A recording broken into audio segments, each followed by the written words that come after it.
Hello, everybody. This is Pastor Anthony Clauditis recording from our beautiful Chapel Cafe here at church. Today's theme is going to be my 4-year anniversary. That's right, you heard it. 4 years I'm celebrating being here at Faith Presbyterian Church.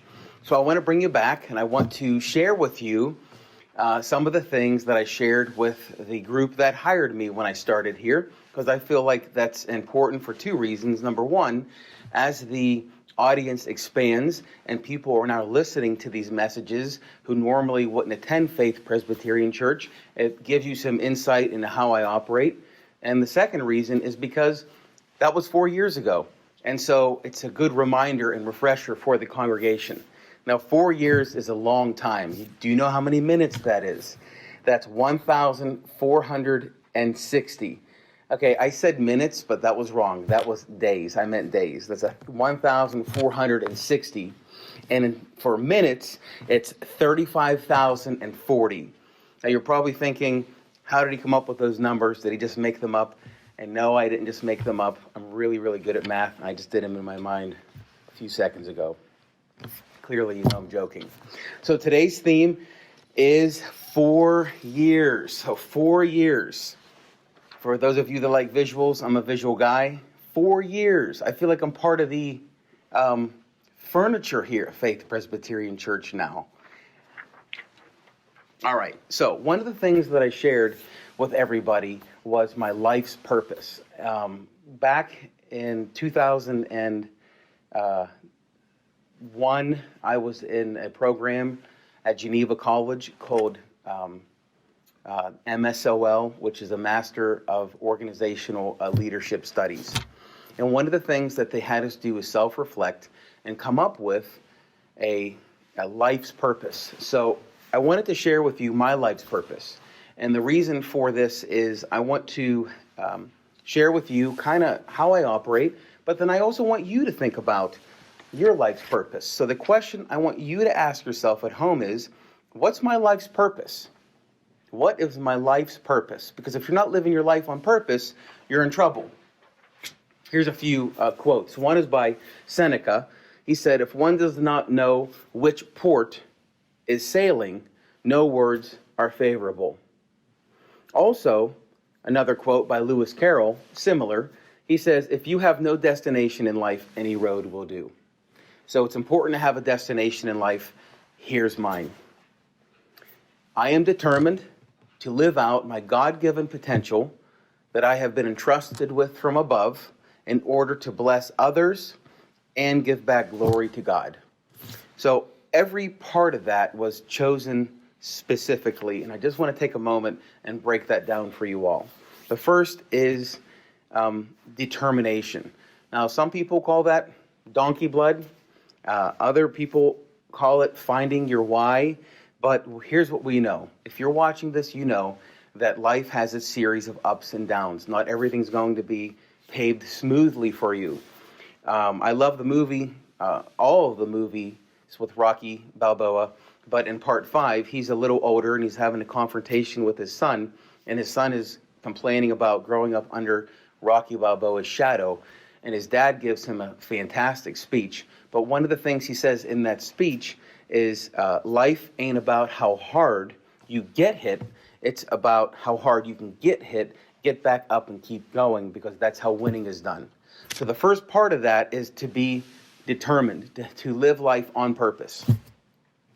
The second important part of the definition is potential. Potential is important. I believe that every great leader never stops growing and learning. Never. I always want to be the kind of person that's growing, developing, and learning. In fact, one of my favorite quotes is by Aristotle. Now, Aristotle said this. He said, "It is the mark of an educated mind to be able to entertain a thought without accepting it." Think about that for just a second. Can you entertain a thought without accepting it? You know, growing in your potential means you're going to be exposed to a lot of different things. You're going to read a lot of things. You're going to have a lot of different conversations. That does not mean you have to embrace or believe all of those things. I have numerous conversations with people. I read plenty of articles, books, journals, see things on the internet. Just because I read them, it doesn't mean that I'm going to embrace them. I could simply read them and contemplate them and walk away. Third, I believe that I have been entrusted with a set of skills. Just like a fingerprint, you and I are unique, and God created us that way. We're sort of like an individual puzzle piece that fits to a larger puzzle.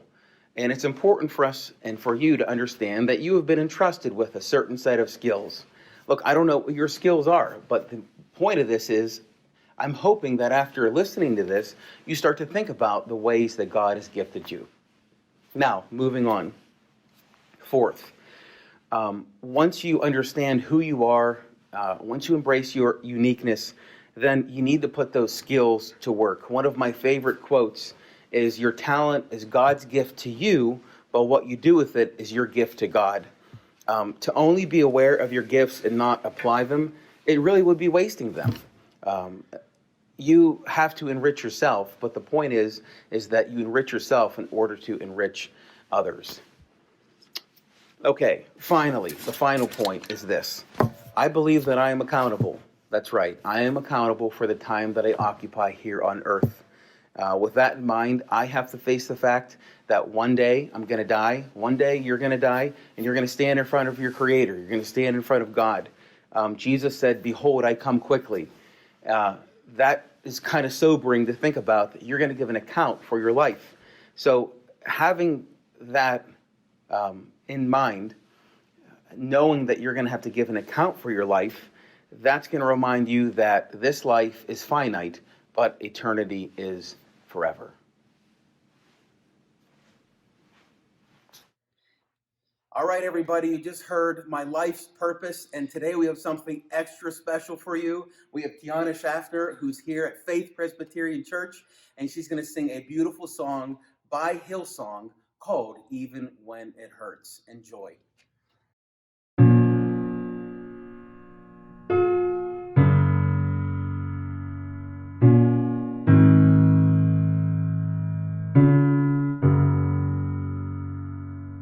Take this fainting heart,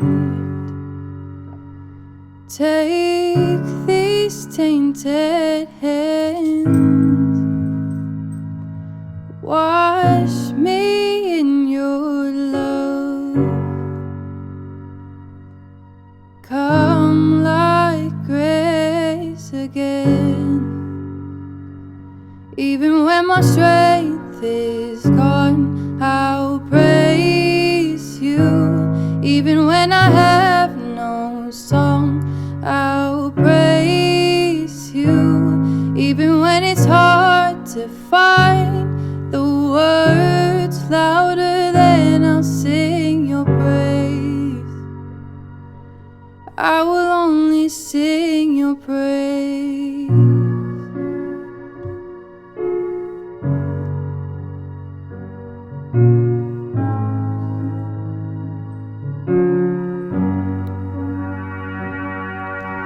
Take this mountain weight, take these ocean tears, hold me through the trial, come like hope again.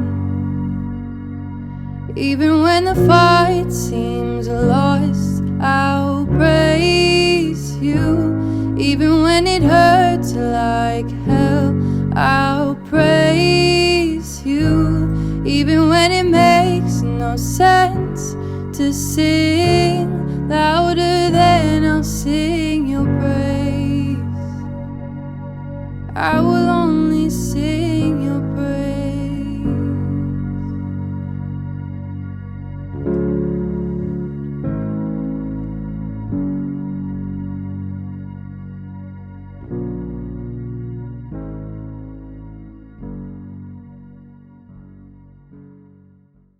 All right, you just heard the life's purpose. That's my life lived on purpose. Again, the point of that is to share with you a little insight into how I operate. But I want you, the person that's listening behind the video, when you're sitting at home, I want you to think about how you're living your life on purpose. Okay? Don't just exist. Live your life on purpose. And take some time and reflect, think, pray of something perhaps that you can write down, put on paper, and help you to live your life on purpose. You will not regret it. Now, moving on, as I mentioned earlier, this is my 4-year anniversary, so I'm going to share with you a handful of nuggets of principles that I think are extremely important in living our lives and living my life. These are guiding principles that I use. I just want to make a note, 2 things. First, they're not meant to be exhaustive. In other words, this isn't the end-all, be-all. There's other things you can add to this. And secondly, they're in no particular order, so just relax. All right, the first thing is be authentic. Be authentic. Be authentic. All right? You got to be yourself. As you go through life, as I go through life, I can't tell you how easy it is to smell people that are phony. And, you know, one of the things that I did when I started here is I didn't want to be some kind of phony baloney pastor. I want to be my authentic self. I want to be the person that God created me to be. Now, how does that make sense with the Bible? Well, I'm glad you asked that at home. I know you were thinking of that, so I'm going to answer it, okay? Now, in John chapter 1, verse 39, Jesus is starting his ministry. He's starting to call his disciples. And in verse 39, they're questioning him. They're like, how do we know that you are who you say you are? How do we know that you're the Messiah? And instead of Jesus taking a pencil and paper and writing a bunch of verses out, he does something awesome. Here's what he does. Verse 39. He said to them, come and you will see. And they came and saw where he was staying, and they stayed with him that day, for it was the 10th hour. What's great about this is Jesus doesn't give them a list for them to check off. He simply invites them into his life. He says, if you want to see who I am, if you want to see if my words and actions match, then come to my house. In other words, come and check me out. Come and see the way I live. And you will see I am who I say I am. That's all about being authentic. That's all about integrity. Story time. When I first was on my first interview here, as the group was asking me questions, one of the things that I told them is that if you cut me, I will bleed. If you cut me, I bleed. And I explained that I'm not going to come here and pretend to be something I'm not. I'm not going to come here and pretend to be perfect. If you cut me, I bleed. I have my faults. I have my shortcomings, just like you have your faults and your shortcomings. But I explained to them that when I'm weak, you're strong. And when you're strong, I'm weak. In other words, we need each other. You and I need each other. There's going to be times where I'm strong and I can help you. There's going to be times when I'm weak and you can help me. That's about integrity. That's about being authentic. So integrity is an important word. And I remember reading a long time ago a fantastic book by Stephen Carter that's called simply Integrity. And in it, he talks about 3 things that everyone with integrity has. And I want to share them with you. The first is discernment. The second is actions. And the third is words. What does that mean? Let's start with discernment. When we think about discernment, the first thing that you and I need is we need a standard. Because to be a discerning person is to know what's right and wrong. But even more than that, it's to know what's almost right and almost wrong. But you need a standard, because if you think that you can figure those things out on your own, you can't. You need something outside of yourself to help guide you. Now, as Christians, that's God and God's Word. So I want you to listen to the book of Proverbs in chapter 1. This is written by Solomon, who was one of the wisest people that ever lived. And here's how he opens up his book. He says to know wisdom and instruction, to receive instruction in wise behavior, righteousness, justice, and equity, to give prudence to the naive, to the youth knowledge and discretion. A wise man will hear an increase in knowledge, and a man of understanding will acquire wise counsel. To understand a proverb and a figure, the words of the wise and the riddles. And then he says in verse 7, the fear of the Lord is the beginning of knowledge. Notice that the author has a reference point. He has a standard that he is appealing to, and that is the fear of the Lord. He knows that he cannot trust himself to make all of his wise decisions. He cannot trust himself to navigate life. He has to look outside of himself to something greater to help give him insight. And what was that? The Lord. I was listening to a podcast, and Ben Shapiro was interviewing Franklin Graham. And Ben Shapiro started talking to Franklin about his dad, Billy Graham, who I'm sure you've heard of. And of all the things that he said about his father, this is the thing that meant the most to me. He said, my father was the same in the pulpit as he was in the home. My father was the same in the pulpit as he was walking down the street. And you know what that's about? That's about being authentic. The second point is you need to point to something bigger than yourself. You need to point to something that's bigger than yourself. In 1 Corinthians chapter 11, verse 1, the Apostle Paul is halfway done writing his letter, and he says something profound. It's only one verse. It may not strike you as profound at first, so let me read it to you. He says, be imitators of me as I am of Christ. Now, I need you to stop and think. Be imitators of me as I am of Christ. So he's inviting his audience, the whole church. Can you imagine? This is a pressure-filled statement. Imagine yourself standing up in front of a group of people saying, I want you to follow me, follow my example in thought, word, and deed. But what he does that's so powerful is he points to something greater than himself. He says, follow me as I follow Christ. So his goal was, as people look at him, he was going to point them to something higher and bigger and greater than himself. And that's one of the things that is one of my guiding principles. So we've been doing a series called Good to Great by Jim Collins. And Jim Collins talks about something called a level 5 leader. And here's how he describes a level 5 leader. And I'll read it so I don't mess it up. Level 5 leaders display a powerful mixture of personal humility and indomitable will. They are ambitious, but their ambition is first and foremost for the cause of the organization and its purpose, not themselves. I want you to think about that. Level 5 leader, which is his highest level of leadership, has two important components. One, they are ambitious. There's nothing wrong with being ambitious. But secondly, their ambition is pointing to something greater than themselves. They are living for something that exists greater than themselves. Follow me as I follow Christ. Paul also says in Philippians chapter 3, in verses 8 and 9, he says, more than that, I count all things to be lost in the view of the surpassing value of knowing Christ. He also says in verse 10, that I may know him in the power of his resurrection. Notice how Paul, in both cases, points to something outside of himself. He says, the goal of my life is to know him. That's level 5 leadership. Paul, the apostle, I'm going to tell you, read about him. He was one of the greatest missionaries that ever lived. In the back of your Bibles, and there are maps, you'll see this guy's going everywhere, bringing the gospel, bringing the good news.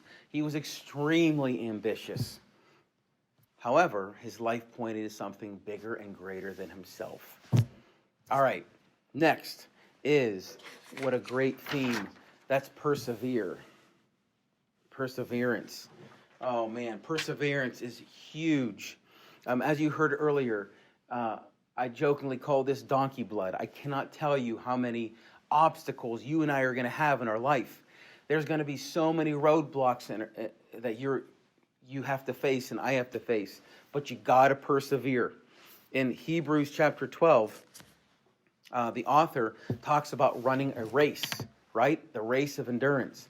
I want us to stop and think about what that word race means, not for you and I, but for the original audience, which they're kind of close at the end of the day. But a race in Greek means agony. It means agony. So it's not a sprint, it's a race, it's a marathon. And I don't know if you ever ran a marathon. I haven't. The fastest I run these days are from the couch to my kitchen and back. There's no agony in there, but a race is a lot of agony involved. It's demanding.